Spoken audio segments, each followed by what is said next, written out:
Hola, buenas tardes, bienvenidos a todos. Bienvenidos a nuestro cuarto capítulo de Sobre la Mesa. Este capítulo se va a llamar Los Liberales. Y bueno, vamos a empezar ya. Bueno, para empezar con un breve contexto, me gustaría hablar acerca de la creación de los partidos políticos en Colombia, que se dio a mediados del siglo XIX, y en este momento la sociedad colombiana se empezó a dividir en dos grandes grupos que defendían cosas distintas. Por un lado, digamos que se abogaba por la tradición política con la que se venía, y en ese grupo estaban los esclavistas, los burócratas, los terratenientes y los militares de alto rango, quienes creían que la situación era ideal y que debía mantenerse tal y como estaba.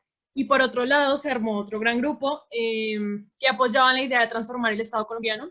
Y en este grupo estaban los comerciantes, los indígenas, los esclavos y los artesanos. Muchas gracias, Isa. Ana, te doy la palabra. Gracias, Vero. Pues yo quería agregar ahí con lo que decía Isa, que esa división en cierta medida es por lo mucho que se puede perder o lo mucho que se puede ganar. Entonces, cuando hablábamos de los conservadores, digamos, ese grupo como los terratenientes, los esclavistas, pues obviamente un nuevo orden en el que, por ejemplo, el negro tiene ciertos derechos o los indígenas acceden a ciertos derechos también, pues básicamente para ellos es una desventaja porque les cambia todo el sistema en el que están pensados. Eso por una parte. Y lo segundo también que quería decir sobre los partidos es que me parece muy interesante y creo que, bueno, de hecho eso fue mi tema para el parcial, que los partidos en cierta medida configuraron casi toda la historia del país, sobre todo en ese siglo, digamos, las constituciones, las guerras, las rebeliones, las identidades, la manera en la que se desarrollaban los regionalismos, todo estaba mediado por ser conservador o ser liberal.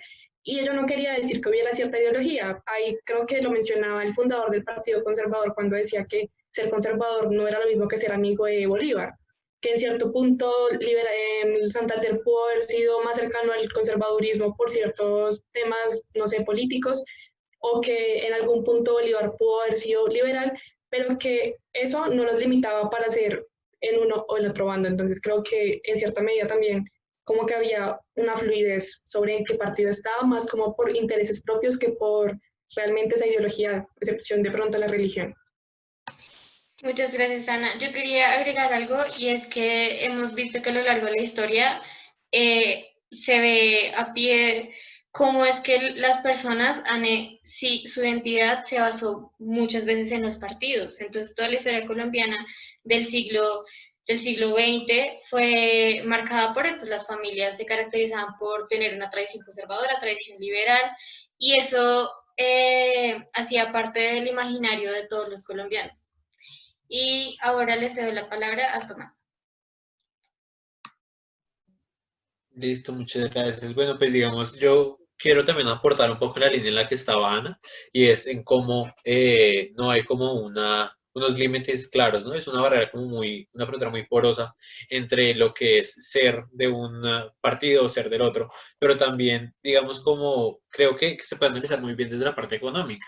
Entonces, cuando, por ejemplo, en la lectura hablaban de que los liberales no querían tanto digamos, el fin de la esclavitud por razones de es que todos somos iguales y tenemos derechos y bla, bla, bla, sino por razones económicas, como que también lo pueden pensar mucho uno en cómo está pensada en realidad las ideologías pues que hay que notar que en Colombia están pues muy demarcadas por la parte pues económica, en tanto pues, por ejemplo, no sé, los grandes hacendados estaban de acuerdo con medidas liberales como que la iglesia, pues digamos, pudiera tener tierras que fueran de libre venta y cambio, pero no estaban de acuerdo con que les quitaran esclavos porque pues son bienes para ese momento que producían. Entonces me parece como muy interesante esa frontera porosa de la que hablaba Ana. Gracias, Tomás. Lau, sigues tú. Bueno, yo quería hablar un poquito sobre la unificación jurídica y es que, como nos podemos dar cuenta, hubo muchísimas guerras entre estos dos partidos. Entonces, cada vez que ganaba un partido diferente, había una nueva constitución. Entonces, las constituciones eran totalmente temporales, no había algo nada fijo. Y en este caso, pues no se podía haber una norma en la que las personas, pues, pudieran guiarse o podrían estar como estables, no había nada organizado en ese momento y siento que los partidos hicieron, pues tuvieron una gran falla en ese momento porque no le permitieron a la nación colombiana tener como una configuración legal unificada. Entonces, eso es algo que realmente pues dificultó mucho la unificación en Colombia. Karen, sigues tú. Adicionalmente a lo que Lau decía, y con lo que estoy de acuerdo, incluso no recuerdo el autor, pero hay un libro relacionado con este tema y es Cartas de Batalla. Creo que tal vez lo hemos tenido que leer para Hernán Valencia. constitucional. ¿Perdona? Hernán Valencia, el autor. Hernán Valencia, sí. Bueno, eso por esa parte. Y para continuar también algo que dijo Tomás, es, él hablaba de la ideología. Entonces, otra forma también de como afectar la ideología en esta pelea de partidos fue como el proyecto liberal, que prácticamente fue contra la iglesia y pues eso, digamos que a largo plazo fue negativo también para ellos mismos, o sea, tal vez pudo ser contraproducente por lo que la iglesia es algo que estaba como muy conectado con la gente y demás, y pues que les dijeran en las iglesias como no, es que está mal ser liberal, está no sé qué, entonces también eso transformó, o sea, la iglesia no fue mediadora, sino fue como tomó lados, y en este caso pues se podría decir que tomó el lado conservador, y ya, quería como incluir eso. Gracias, Karen. Ana, sigues tú. Sí, bueno, yo quería retomar un poquito lo que decía Laura de como todo este fundamento jurídico, todo este legalismo colombiano.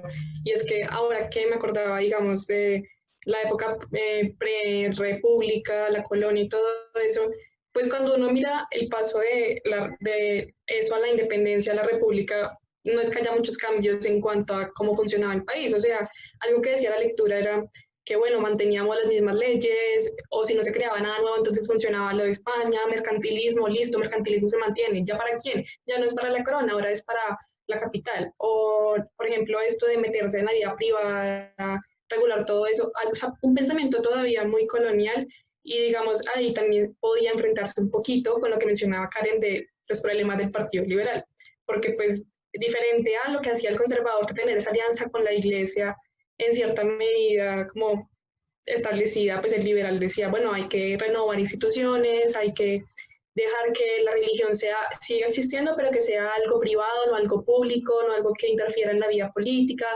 Y bueno, pues yo creo que ahí no pecaron, sino que más bien hicieron lo que el país de verdad requería, pero que no pudo colar por nuestra cercanía con ese pensamiento religioso, y creo que hasta el día de hoy todavía se ve. Por eso si miramos, digamos, creo que somos el quinto país como más religioso, más cercano a la Iglesia Católica del mundo. Entonces, en cierta medida, eso impide un funcionamiento de la política.